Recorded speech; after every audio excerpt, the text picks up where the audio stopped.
Salut à tous, bienvenue sur la chaîne. Aujourd'hui, je vous propose de plonger ensemble dans l'univers sombre et fascinant de la saga Bendy. Un univers unique, né de l'imagination de deux créateurs indépendants, qui a su transformer une petite expérience d'horreur en un véritable phénomène mondial. À première vue, Bendy, ce petit démon de cartoon aux gants blancs et au sourire figé, paraît inoffensif, presque mignon. Mais derrière ce sourire se cache une histoire bien plus inquiétante, une plongée dans les ténèbres de l'encre, où les rêves d'animation se transforment en cauchemars. Tout commence en 2017 avec Bendy and the Ink Machine. Le jeu arrive un peu de nulle part, proposé gratuitement dans son premier chapitre, et tout de suite il attire l'attention. L'idée est simple. On incarne Henry Stein, un ancien animateur des Joey Drew Studios, qui revient des années plus tard à l'invitation de son ancien patron. On croit entrer dans un vieux studio poussiéreux, avec ses planches à dessin, ses bobines de film, ses affiches jaunies, mais très vite on comprend quelque chose cloche.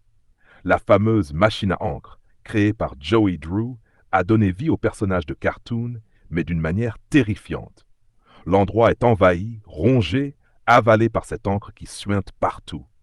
Et au détour d'un couloir, on rencontre Ink Bendy, une version monstrueuse, corrompue, du personnage qu'on croyait gentil. Ce qui a frappé les joueurs dès le début, ce n'est pas seulement les jumpscares ou la fuite devant un monstre. C'est cette atmosphère, ce contraste glaçant entre le style joyeux des cartoons des années 30 et l'horreur psychologique. Chaque pièce du studio raconte une histoire. Les messages griffonnés sur les murs, les voix des employés piégés dans des enregistrements, les décors qui changent au fur et à mesure qu'on s'enfonce. On ne se contente pas de jouer, on explore, on enquête, on assemble un puzzle macabre. Et ce mélange a fait mouche. Très vite, des youtubeurs comme Markiplier, Jacksepticeye, Doko ou Fusions Gamer se sont emparés du jeu. Leurs vidéos ont généré des millions de vues et chaque nouvel épisode devenait un événement. En France aussi, des vidéastes se sont plongés dans l'encre, relayant les théories, analysant chaque détail. Le bouche à oreille a transformé ce petit projet indépendant en une véritable saga. Devant ce succès, l'univers s'est rapidement agrandi.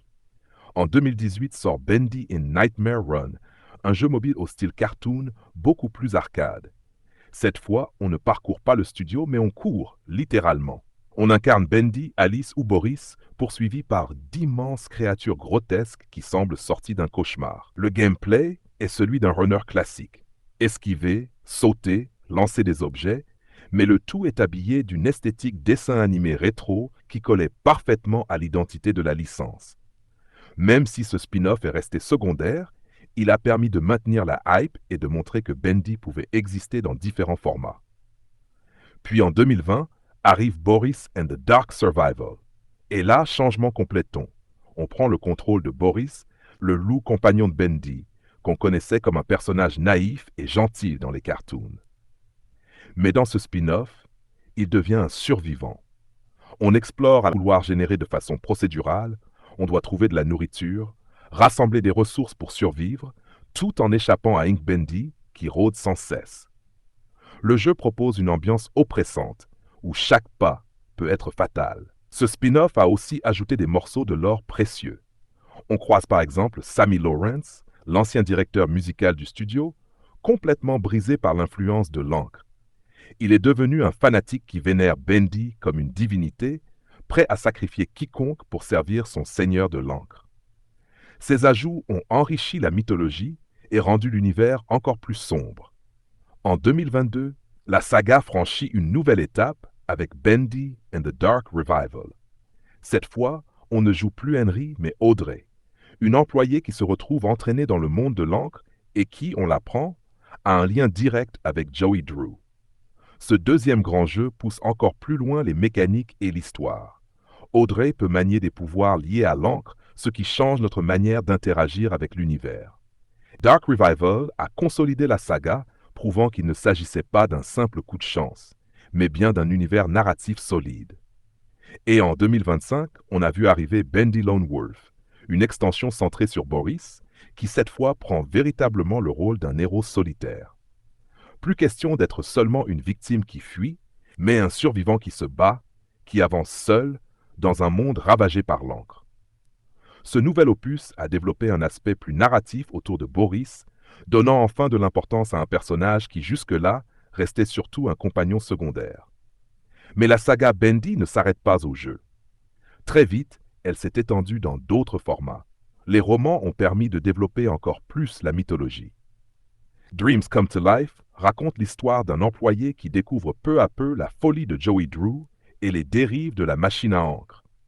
The Illusion of Living est présenté comme un livre écrit par Joey lui-même, une sorte de manifeste où il expose sa philosophie tordue, sa volonté de donner vie à ses créations coûte que coûte, quitte à sacrifier ceux qui l'entourent.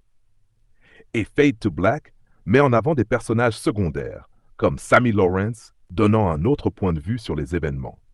Ces livres ont permis d'ancrer la saga dans une narration plus large, où les fans pouvaient creuser les mystères bien au-delà des jeux. À côté de ça, les produits dérivés se sont multipliés. Figurines, peluches, les fans pouvaient ramener Bendy, Alice ou Boris chez eux. Cette présence physique a renforcé l'attachement à l'univers, transformant un simple jeu indépendant en une franchise complète. Et le futur s'annonce encore plus ambitieux. Le projet le plus attendu reste Bendy and the Ink Factory, annoncé comme la conclusion de la trilogie principale.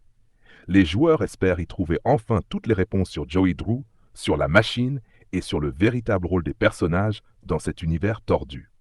Un autre projet mystérieux, The Silent City, a aussi été évoqué, présenté comme un jeu de tir situé dans l'univers de Bendy, même si pour l'instant peu d'informations circulent. Mais la nouvelle qui a excité toute la communauté, c'est l'annonce d'un film en prise de vue réelle, Bendy and the Ink Machine, prévu pour 2026 et réalisé par André Övredal.